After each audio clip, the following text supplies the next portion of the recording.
Bonjour messieurs, merci de m'avoir rejoint pour cette nouvelle émission du Data Sommelier. On va parler d'un projet français, on va parler d'un projet open source et on va parler d'un projet qui traite de la data quality. Donc c'est un sujet, je dirais, très en demande dans toutes les entreprises. Il n'y a pas une entreprise où il n'y a pas besoin de ça forcément, hein. Donc c'est un sujet que vous maîtrisez puisque vous avez développé une solution et que vous offrez à la communauté data et on va faire un petit zoom là-dessus. Donc, messieurs, welcome. Super, merci, merci Stéphane. Bonjour Stéphane, merci de nous recevoir. Un rapide tour sur l'agenda. Donc, on va faire un tour de table, on va se présenter, Peter et moi. Ensuite, on parlera des enjeux de la data quality de manière assez rapide. On fera un focus sur notre solution Calista, donc qui est un asset OB Data NIA. Suivi d'une démonstration pour voir la mise en œuvre et comment ça fonctionne. Et ensuite, ça sera l'occasion de parler des prochaines étapes, ce qu'on envisage et comment on voit le futur. Ouais, parfait. Donc, je vais commencer. Donc, moi, c'est Peter, lead data engineer chez OB. Donc, mon rôle est de lead techniquement des projets data. Et en parallèle, j'aide à la montée en compétences nos profils moins seniors, notamment sur les technos, donc Azure et Databricks. D'accord, donc tu fais le enablement interne, c'est ça, pour tes collègues? Exactement. Ah, super. Et moi, de mon côté, du coup, je suis lead data management et data governance, donc toujours au sein de OB Data NIA, qui appartient à OB, donc une ESN française. Et je suis du coup expert data governance et data management. J'interviens sur beaucoup de projets pour de l'acculturation, en fait, sur tout le cycle de vie du projet, hein. Ça peut être sur de l'avant-vente, sur des phases de build de projet pour aider le client à embarquer les bonnes pratiques. Et ensuite, sur la phase de run, parce que la phase de run, une fois qu'on a lancé le projet, il y a toute la phase d'acculturation pour l'adoption des différents outils. Donc, j'accompagne sur tout le cycle de vie du projet. Et je suis certifié DAMA, c'est une association, donc Data Management, qui est reconnue mondialement. Et dans ce DAMA, il y a des frameworks Data Quality, il y a des choses sur lesquelles on peut s'inspirer. Et c'est plutôt très bien. D'accord, donc tu couvres tout le cycle des projets data, donc c'est pas rien, hein, parce que en termes d'outillage, en termes de best practice, il y a beaucoup de choses à maîtriser, hein. Tout à fait. Donc on va faire un zoom plus particulièrement sur la data quality et ce framework open source, hein. Exactement. Alors, les enjeux de la data quality, donc rappeler un petit peu quels sont les enjeux. On a 4 piliers qui sont, on les montre un petit peu silotés, mais en vrai, c'est transverse, hein, l'un impacte l'autre. D'un point de vue opérationnel, typiquement, on peut avoir de l'insatisfaction client, point de vue business opérationnel, avec une donnée qui est incorrecte, notamment le numéro de contrat, avec des données qui peuvent être manquantes.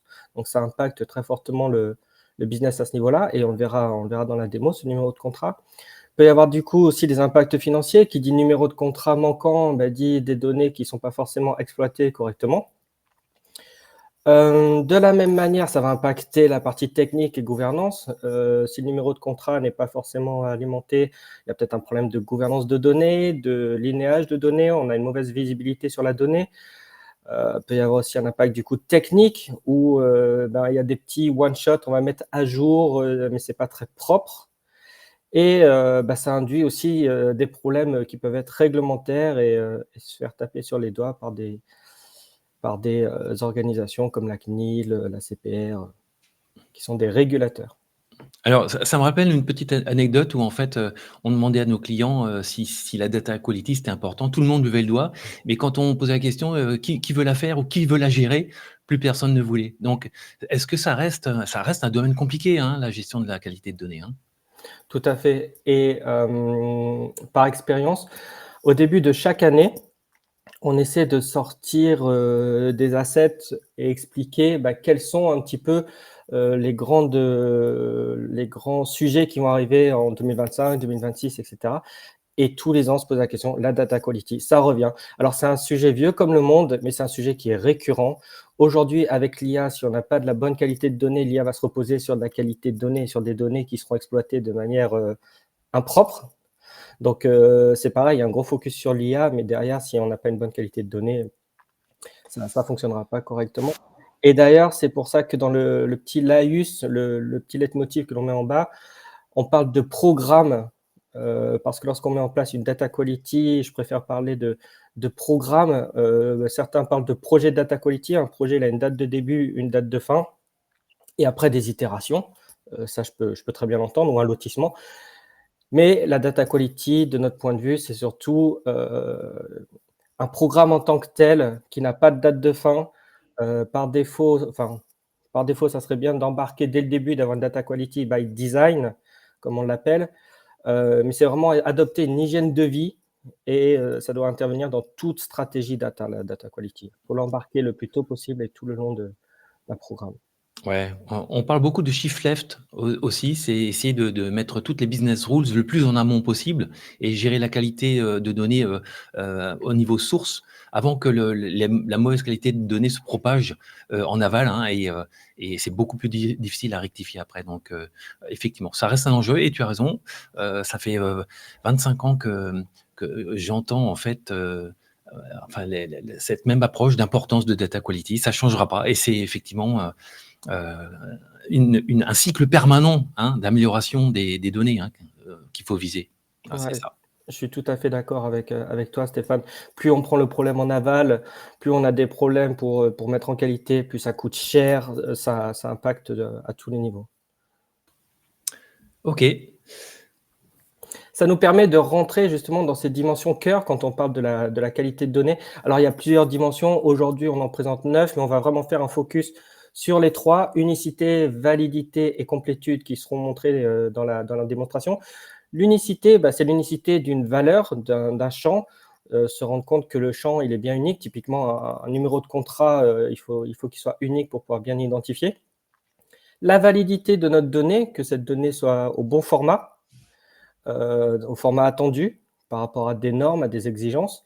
Et la complétude, je pense que ça porte bien son nom, c'est que la donnée soit complétée, qu'il n'y ait pas de champ vide. Donc, ce sont ces trois dimensions que l'on va pouvoir vous montrer lors de la démo. Ok.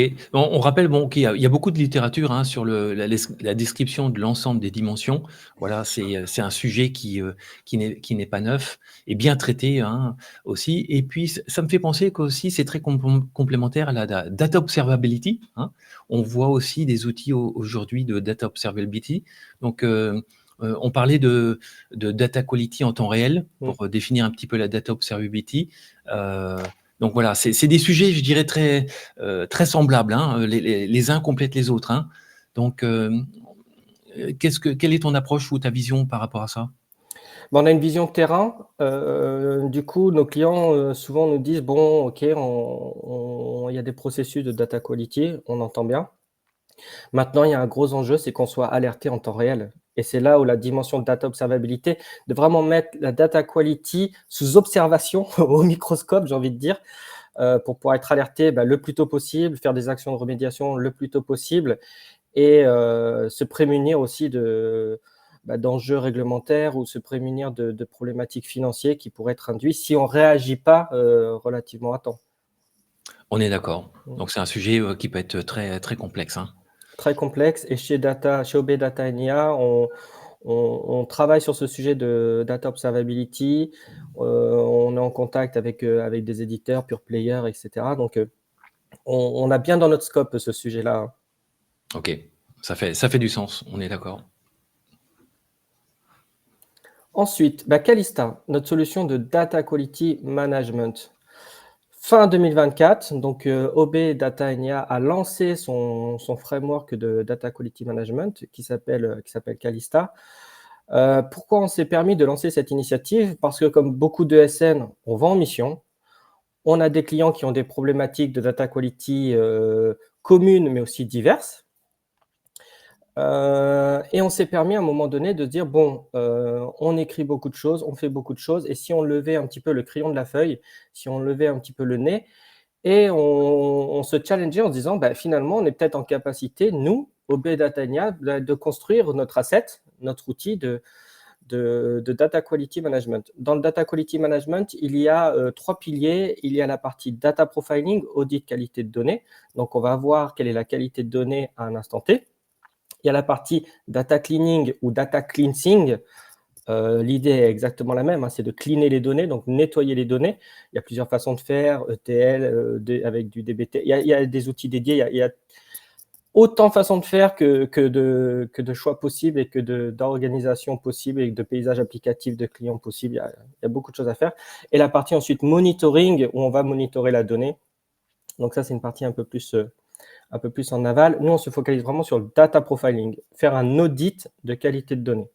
Donc, c'est quelque chose qu'on a développé en interne et qu'on a lancé fin 2024. À droite, on voit facilité de prise en main. C'est notre atout, un des atouts premiers, très simple d'install, un pipe install en Python et on installe notre framework. On a déjà 50 fonctionnalités natives pour pouvoir tester l'outil. IsBoolean, est-ce que c'est un booléen? EasyBan, est-ce que c'est un IBAN? Donc, il y a déjà pas mal de choses qui sont faites à ce niveau-là. D'accord, donc c'est un framework prêt à l'emploi, installation, enfin, se greffe dans le monde Python parfaitement alors. Parfaitement, et open source, donc ouvert, que ce soit une entreprise ou une personne peut très bien installer ce framework et avec un jeu de données, s'amuser, entre guillemets, à faire des audits de qualité de données. Ah, parfait, parfait, très bien.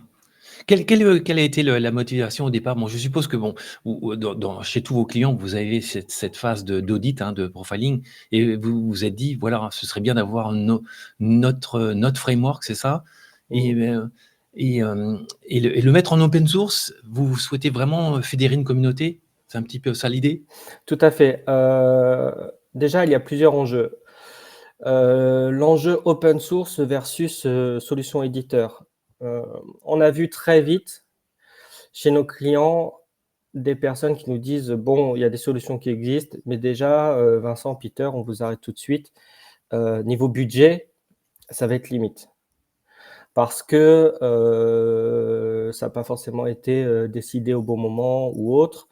Ça arrive peut-être trop en aval, hein, encore une fois, ce qu'on disait tout à l'heure. Et du coup, OK, bon, il y a des solutions éditeurs qui sont chères et des solutions éditeurs qui sont un petit peu moins chères, mais ça induit d'autres choses. Il faut monter en compétences. Est-ce qu'on peut l'installer chez nous? Il y a énormément de choses. Là, avec une solution open source, alors on ne va pas bypasser les stratégies de sécurité au niveau des données, hein, bien entendu, hein, ça c'est propre à l'organisation. Mais le fait que ce soit open source, on peut très vite installer et très vite tester cette solution. Aujourd'hui, pour donner un exemple, on a une j'allais dire une toute petite entreprise, non, c'est pas vrai. C'est plutôt une entreprise moyenne qui a été intéressée par Calista. Donc, on leur a fait une démo, on est en contact avec eux. Mais il y a aussi des entreprises qui sont beaucoup plus grosses qui, eux, nous disent, bon, ben voilà, nous, on a de la data quality ici, on a un outil, là, on a un autre outil, on a des outils partout, on aimerait être agnostique et pas dépendant d'un éditeur. Tel éditeur, on a un exemple, il s'est fait racheter, on a des craintes. Et ça nous permet aussi, nous, dans les entreprises un petit peu plus grosses, de proposer Calista.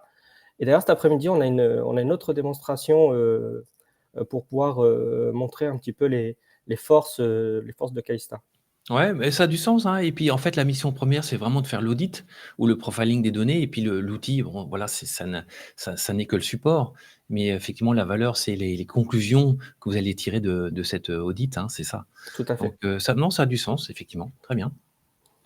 Avec des métriques claires, enfin tout ce qui est classique dans le domaine du data profiling. Quand je dis métrique, j'entends KPI. KPI, Voilà, le mot à la mode. Les fameux KPI. Les fonctionnalités clés, donc on peut faire du data profiling avec une cinquantaine de fonctions natives et c'est croissant, hein, on en rajoute tout le temps. Le fait que ce soit communautaire, nos clients nous remontent aussi des informations. On dit ça serait bien d'intégrer ça, ça serait bien d'intégrer ça. Donc on le rajoute aussi dans notre roadmap. Un exemple que l'on va voir justement pendant notre démonstration, identifier qu'un attribut qui est le numéro de contrat ne soit pas vide, ne soit pas nul. Donc ça, c'est quelque chose qu'on va pouvoir vous montrer dans la démo. Et aussi, on peut faire des tests entre différentes colonnes. Est-ce que ma date de naissance, elle est bien inférieure à la date de sinistre? Donc on va comparer entre deux colonnes et voir si la règle est plutôt valide ou non, et voir si la donnée est correcte ou non. OK. Un point fort que nous avons aussi, c'est les custom rules, que nous appelons UDC, donc User Defined Condition. C'est des règles plus orientées métier pour des cas bien spécifiques. Dans la démonstration, on va vous montrer une détection d'un format date au JJ, mois, année, et vérifier que la date de naissance est bien plus grande que 31 décembre 1900. Donc, on va vérifier différentes choses en fonction d'un besoin métier. Donc ça, c'est un cas un petit peu bateau, mais on peut aller beaucoup plus loin, suivant les cas d'usage qui peuvent être dont Ah, le métier a besoin. et on rappelle que la gestion des timestamps, ça peut être un cauchemar, hein, entre les différentes bases et différentes sources. On a vite fait de se perdre dans les différents formats. Donc oui, c'est un cas commun, effectivement, mais c'est bien d'être outillé pour traiter tous ces cas. Tout à fait. Comme je disais tout à l'heure, des résultats clairs avec des métriques, donc les fameux KPI. On va vous montrer deux types d'informations, une information plutôt macro. C'est d'un point de vue table, donc se dire finalement pour cette règle on est à 90% correct, et ensuite une information un peu plus micro, donc au niveau du dataset on va remonter sur la ligne pour pouvoir identifier, ok, cette ligne répond à la règle, cette ligne met la règle en KO ou autre. Donc ça va permettre de bien visualiser quelle ligne est en défaut et quelle ligne est bonne. Suivant les besoins, on peut avoir besoin de l'une ou de l'autre, et donc c'est quelque chose que Calista permet de faire. Ah, parfait. Dernier point, l'ouverture. Alors, l'ouverture avec des profiling multisources et multimoteurs. On peut faire du data profiling sur des bases de données relationnelles, un petit peu ancienne génération, sur des fichiers plats, mais aussi sur des data lakes. Tout dépend en fait du moteur que l'on va utiliser derrière. On supporte les grands volumes de données parce qu'on n'a pas de problématique. C'est vraiment en fonction du moteur choisi. Si on choisit Snowflake comme moteur, derrière, si Snowflake peut traiter 1 million de données, Calista sera en capacité de traiter 1 million de données. Donc, on n'est pas dépendant techniquement d'un point de vue performance et faisabilité. Pour les fichiers plats, on a comme moteur Polars, Panda et Spark. On a une petite étoile sur Spark, donc c'est Spark que l'on va utiliser pour cette démonstration. On peut aussi faire des analyses de table, comme je disais, avec Snowflake et BigQuery. Donc, on essaie de s'agrandir. C'est un des enjeux aussi des outils. Ne pas se cloisonner à un seul connecteur, à un seul moteur, parce que finalement, on restreint énormément le champ des possibles. Il faut s'ouvrir.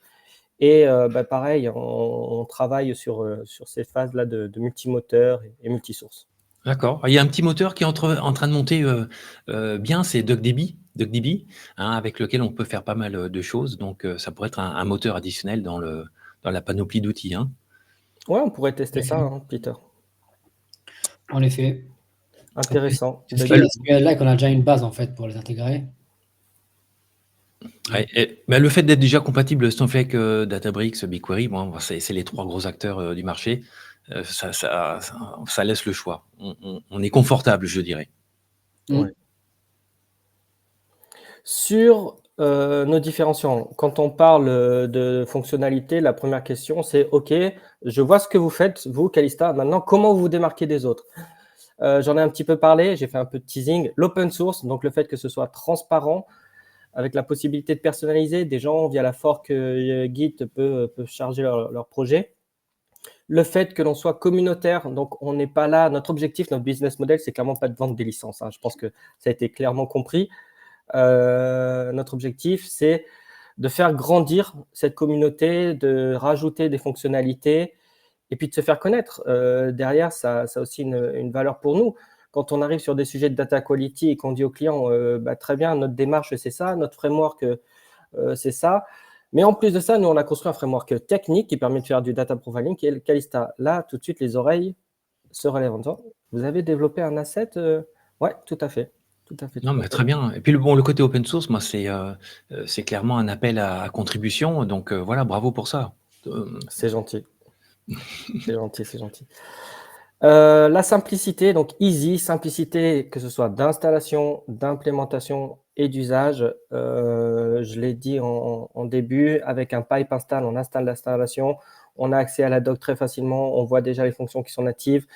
à l'usage, c'est très simple. On arrive à sortir des métriques très facilement. On peut les exporter via un script Python. Typiquement, aujourd'hui, on ne fait pas encore d'historisation, mais ça viendra, c'est dans notre roadmap. Mais on peut très bien aujourd'hui, 1809, je fais un data profiling, j'exporte mon résultat, je le stocke quelque part, et le 18 octobre, je refais un data profiling, je ne change pas mes données, je ne change pas mes règles, je relance, et ensuite je regarde, j'évalue si ma data quality est plutôt en phase ascendante, qu'elle s'est améliorée, ou si elle s'est plutôt dégradée. D'accord, d'accord. Et c'est pareil, quand on fait nos démos et qu'on accompagne les clients à l'utilisation, ils nous disent: «Ah ben en fait, vous pouvez partir, j'ai plus besoin de vous, j'ai la doc, on a installé en 5 minutes, je connais Python, je peux y aller. Je vous recontacte si besoin». Ouais, Donc et puis top. Python, voilà, c'est le langage universel de la data, donc on peut pas se tromper vraiment en proposant un framework au-dessus de Python, hein, c'est clair. Ouais, tout à fait, tout à fait, tout à fait. Ouais, on peut pas se tromper en disant que c'est un framework, c'est un langage, à la mode aujourd'hui. Oh, clair. Ouais. Une intégration fluide donc dans divers environnements, Snowflake, BigQuery, Spark, Polars, Pandas, je vais pas revenir dessus. On est orienté plutôt data analyst, développeur, mais ça n'empêche qu'on s'ouvre progressivement au métier avec la construction d'IHM. On construit des maquettes, donc il y a des choses qui sont en train d'être faites de notre côté. D'accord, donc le développeur sera à l'aise avec le framework, mais l'utilisateur final, hein, la personne du métier pourra peut-être pas encore accéder à ce framework, trop technique. Trop technique pour l'instant, mais OK. on va l'ouvrir, oui, Ouais, très bien. Étape après étape. tout à fait. Cas d'usage démonstration, Peter, je te laisse la main.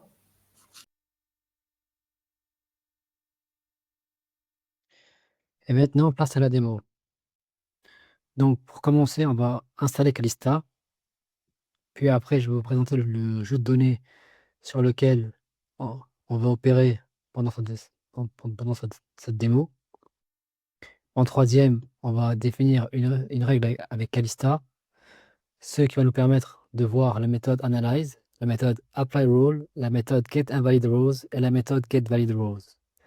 Et pour finir, on va faire un cas plus compliqué où on va définir plusieurs règles avec Calista et une UDC, User Defined Conditions. On va commencer par installer Calista. Hop, donc pipe, install, Calista. Voilà, on a installé Calista. Maintenant, je vais vous montrer le jeu de données. Donc pour cela, je vais le faire avec Spark.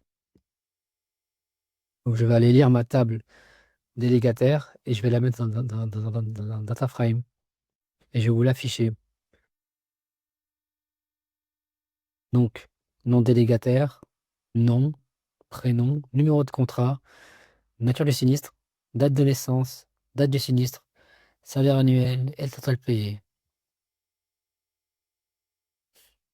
Maintenant, on va définir notre première règle avec Calista, qui va être que je veux que mon numéro de contrat ne soit pas nul et que ma date de naissance ne soit pas nulle non plus.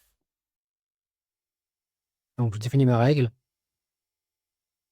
et je charge mon jeu de données dans Calista en utilisant le moteur Spark. Et je vais lancer la méthode Analyze qui va permettre d'avoir une métrique, ce qu'on appelle une métrique. Donc, qu'est-ce qu'une métrique? Donc, une métrique, c'est un nom de règle, un total row count, qui est donc le nombre de lignes sur lesquelles j'ai appliqué ma règle, le valid row count, qui sont le nombre de lignes qui valident ma règle, et le valid row count PCT, qui sont le nombre de règles validées en pourcentage, et le timestamp, date du run de la métrique. Maintenant, je vais faire un apply rule. Donc, le apply rule, contrairement au analyze, va permettre d'enrichir mon jeu de données initial avec une nouvelle colonne, myCheck, qui va me permettre d'avoir une vision micro et ainsi de voir ligne par ligne, est-ce que oui ou non, je valide ma règle. Vous pouvez le voir ici.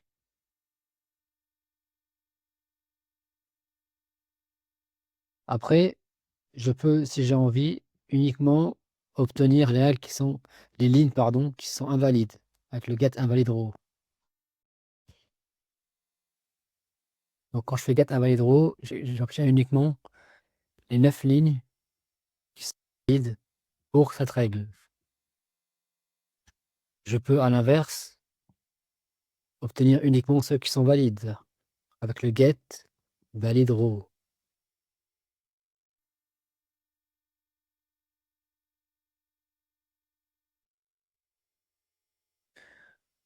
Maintenant, passons au cas plus compliqué. On va définir plusieurs règles en même temps. Mais avant cela, je vais définir deux fonctions.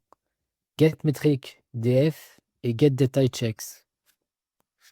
GetMetric df me permet d'avoir des métriques Calista sous forme de DataFrame Spark.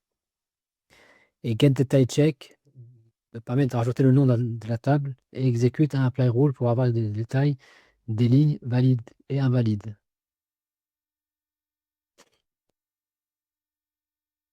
Donc ces deux fonctions me permettent de rendre le tout un peu plus joli visuellement. Maintenant, hop, j'exécute ces deux fonctions. Maintenant, allons au cas plus compliqué où on définit plusieurs règles. Donc, vous pouvez voir ici que je définis 6 règles. Et parmi ces 6 règles, il y en a 5 qui sont construites avec Calista, c'est-à-dire elles sont construites en allant piocher les fonctions dans Calista. OK. Et la dernière règle, il n'y a pas de Calista, c'est moi qui l'ai codé moi-même.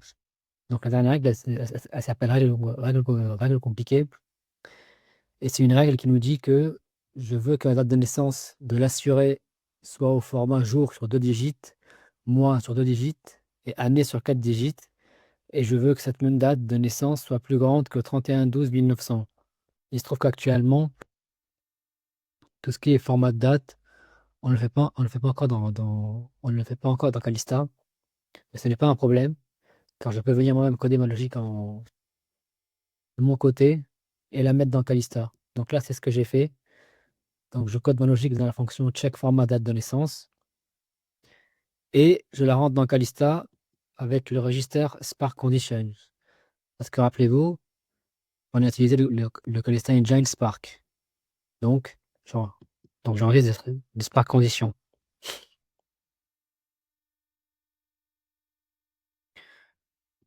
Voilà, donc là, je lance le tout. Et je vais vous montrer le def métrique, donc qui va être la vision macro avec toutes les métriques qui sont entassées.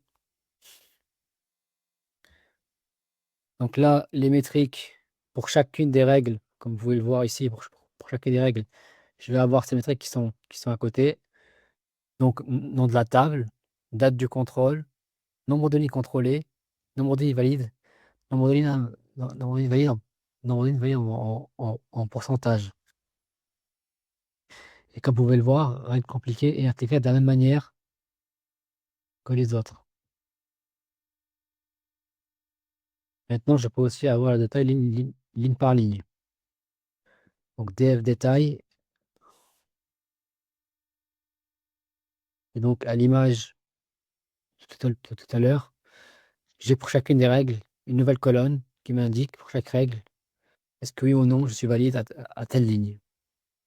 Et encore une fois, règle compliquée et intégrée de la même manière que les autres. Voilà pour la démo. Bon, parfait. On voit que il y a un certain nombre de fonctions. Il y a combien de fonctions pré-câblées aujourd'hui dans le framework? Il y en a 50. 50, d'accord. Donc ça couvre je dirais les cas d'usage les plus traditionnels de la data quality.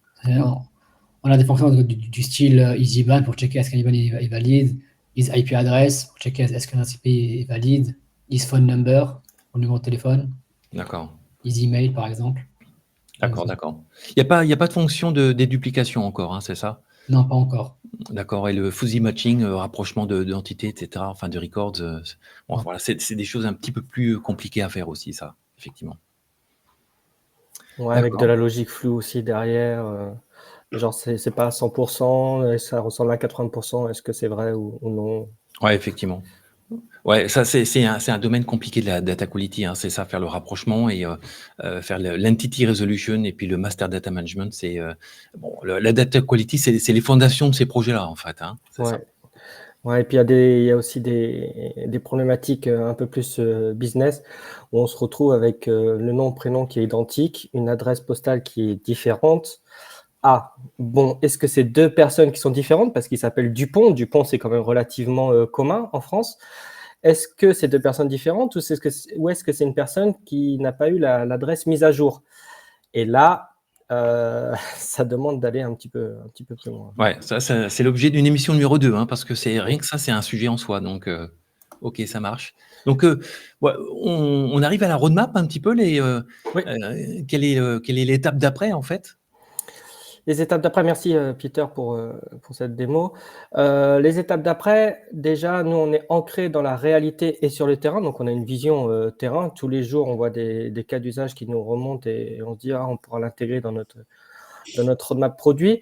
On continue les présentations aux différents clients, aux personnes qui nous contactent. On les accompagne aussi, une fois qu'on a fait la démo, lorsqu'ils testent, sur des questions, sur comment on peut faire tel user defined condition, etc. Donc à l'utilisation de Calista.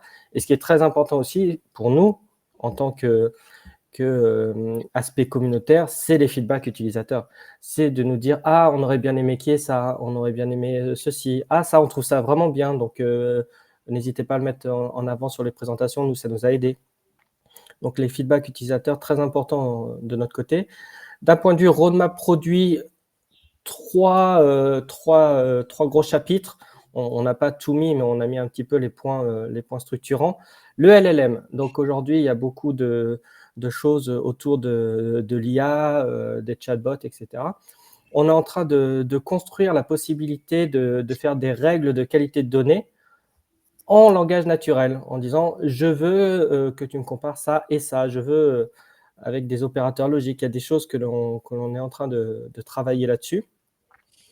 Les IHM, on a déjà commencé, il y a des maquettes qui ont été construites, donc là c'est pour cibler les business users qui ne verront pas toute cette interface Python, et donc ça sera les interfaces, les IHM qui vont appeler les différents scripts Python, et ça leur apportera une certaine autonomie pour pouvoir tester leur qualité de données. Et l'historisation, donc j'en ai parlé, le fait de pouvoir faire des data profiling et comparer M, M+1, M-1, ou à la semaine ou au jour, donc c'est pas totalement fermé. Ouais, bah, l'arrivée de l'AI dans la data quality, ça a du sens, hein, faire sous-traiter certaines parties par l'AI et puis faire de l'investigation, du profiling aussi, ça peut être super intéressant.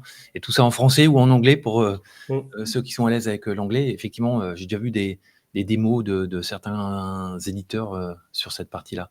Donc, Tout en gardant notre transparence, ça c'est très important pour nous. Je vais te donner un exemple. Au tout début de l'IA, j'entendais des choses. Nous, on fait de l'IA. Et en fait, quand on lève le capot, on se rend compte que finalement, c'est juste un arbre de décision avec des si. Si, c'est ça, c'est ça. Si, c'est ça, c'est ça, c'est ça, c'est ça. Et il n'y a aucun phénomène d'apprentissage. Il n'y a pas vraiment d'IA. C'est juste un arbre de décision. Donc, nous, lors de cette phase un petit peu IA, on restera transparent. On saura montrer comment ça fonctionne. Donc, il n'y a pas de sujet là-dessus. Ah d'accord, merci messieurs. Et puis c'est aussi un projet open source, donc vous appelez la communauté à rejoindre cette initiative.